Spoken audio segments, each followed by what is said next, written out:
Hi guys and welcome. So in this video we're going to have a look at the base coat and clear coat section on this Peugeot 206 that we had in. Now we did do this job quite a while ago and it's a video that I've been meaning to get edited up for a while, and I wanted to split this video up into kind of having a chat for half of it and also having a bit of a look at this paint job on this 206 as well. So this particular job is a job that I did for a friend's brother. It was just a quick repair, nothing overly expensive for them. It had quite a big smack on this side, as you can see from all the primed area, where there's quite a large repaired area on that side, and then there was just a little bit of a small repaired area on the passenger side. So as far as this job actually went, it was a pretty easy job. We stripped the car down, obviously as you can see the trims and the lights etc have all been taken out. Did the small repair on this side, which was just quite a simple pull, a small little bit of filler, and then get that primed up and prepped ready for paint. On this side, this had quite a lot of pulling work done to it, and quite a lot of fine filler work to get all this panel skimmed up nice and flat again. And again, we pulled the trims off just to make sure that everything was nice and clean when it was painted up. Personally, I do think it's better when you pull the trims and stuff off if you're going to paint a car. It does give a bit of a cleaner look when the job's finished, and it also aids you with the fact that in the future, where those trims join the body, if you get a bit of bridging on your clear coat, then you can get some peeling paint and some issues further down the line. Now you'll notice that I'm blending a little bit on this car, but I'm not going too mad with the blending. Now the particular colour on this car, it is a metallic black, but it's quite a really fine metallic, and it is a really easy colour match. We sent one of the panels, one of the little parts off this car down to our local paint shop. They did a colour match on it for us and it was pretty much smack on. So as far as blending wise on the door goes, we didn't bother. We were trying to keep the cost down for the customer, as I said, he was a friend's brother, so we were trying to help them out a little bit by keeping the cost down and keeping the repair a little bit more economical for them. So paintwork wise on this job, we have done this in a pretty simple way. With this being a black, it's a really good covering colour. So what we've done is we've put two really good wet coats over the repaired area, just edged out a little bit across the quarter panel and etc, just to make sure that, you know, there's no differential or any real noticeable colour difference on something like the quarter panel there. Obviously if we just left that really solid and wet, we're probably going to get issues with seeing differences in where the metallic's laying down etc. So it's always good to still make sure that you blend those sorts of areas, even if your colour match is pretty much spot on. And then the rest of it, once we've put those two solid coats over, we just give it a little bit of a further away drop coat, just that little bit of an effect coat, just to make sure the metallic and everything was evenly laid down. And then obviously two really nice wet coats of clear coat, quick flatten and polish, and this job was pretty much done, dusted and going out of the door. So as I said, I really did want to split this video up into two parts really. Quick little bit chat a bit about this car, and we'll leave this car and the paintwork for this car running in the background while I just have a bit of a general chit chat. Obviously you guys know it's been a bit of a while since I've uploaded. I've just had a lot going on, personal wise, family wise, and also health and work wise, and sometimes even though obviously, you know, we are growing and we are getting to be quite, you know, high in numbers now and high in subscribers, sometimes it does take a lot of time to do the videos and a lot of time to get them edited up and uploaded and answer all the questions and everything. And I am sorry that I haven't uploaded in a bit, but it was just one of those times when just needed to take a bit of step back and just concentrate on some other things in life rather than YouTube. We have kept videoing all the way through, so we have got absolutely stacks and stacks of footage that we can get uploading and editing now things have settled down a bit. So I'm going to try and get back to a regular upload schedule of at least one a week. We've also, while I've been having a bit of a break, had a lot of contact from different firms that want us to take a bit of a look and review a few products for them.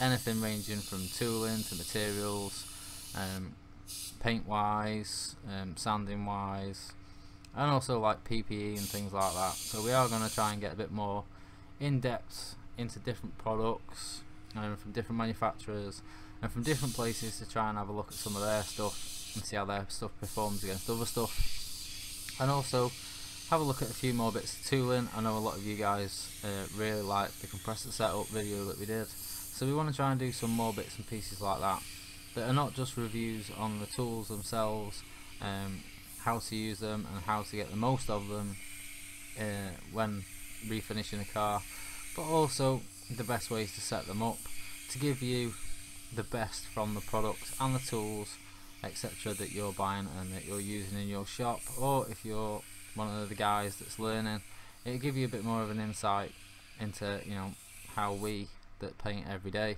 set our gear up, so that when you're doing your little bits and pieces, you've got a bit more of an insight into the best way to set things up to help you improve the jobs that you're doing and help you progress to where you want to be in your refinishing and your spraying side of things.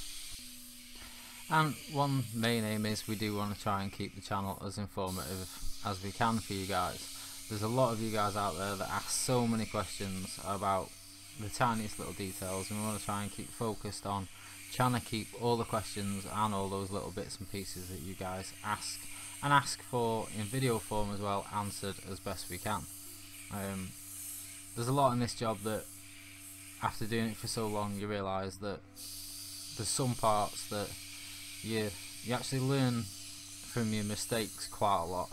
I think if you went out there and you sprayed a panel like glass every day, you won't learn as much from a perfect paint job every time as you will from, say, being at home and trying to have a go and messing one up. Sometimes mistakes are good, you can learn from your mistakes, and things like runs and sags and pinholes. I was chatting to a guy over in Ireland. He was having a lot of issues with different clear coats. I was chatting for him for about a week on different clear coats and different issues that we both have with we had with certain ones, with solvent pop and gloss dropping, tack off times, that sort of thing.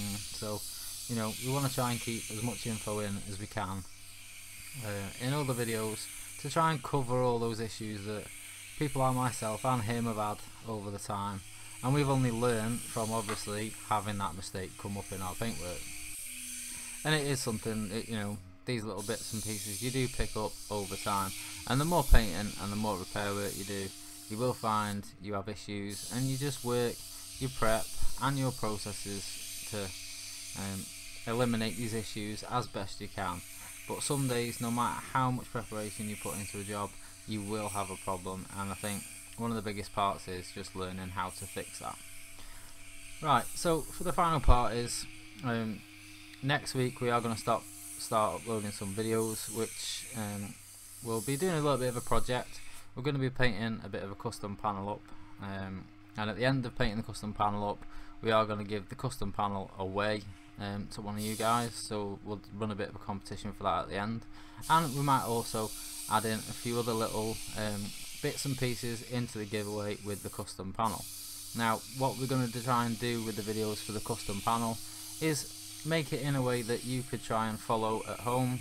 So we're going to split it up into quite a few videos and spread them out, so that each week you guys can take a look at the videos.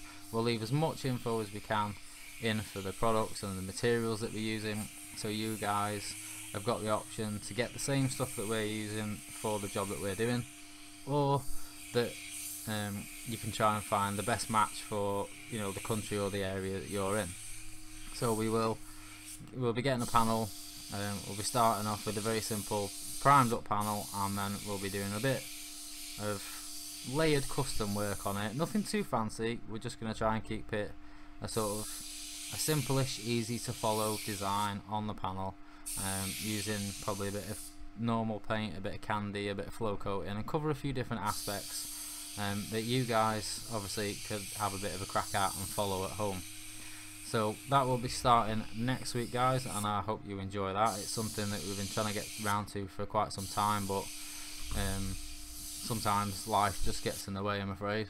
But we will be starting that next week, and I really do hope you guys enjoy that. So this is about the end for this video, guys. I hope you've enjoyed the video and the bit of a chat. and about where we're going to go with the channel, and also this upcoming project, which I think will be quite nice and quite fun. So till next time guys, I'll see you again soon.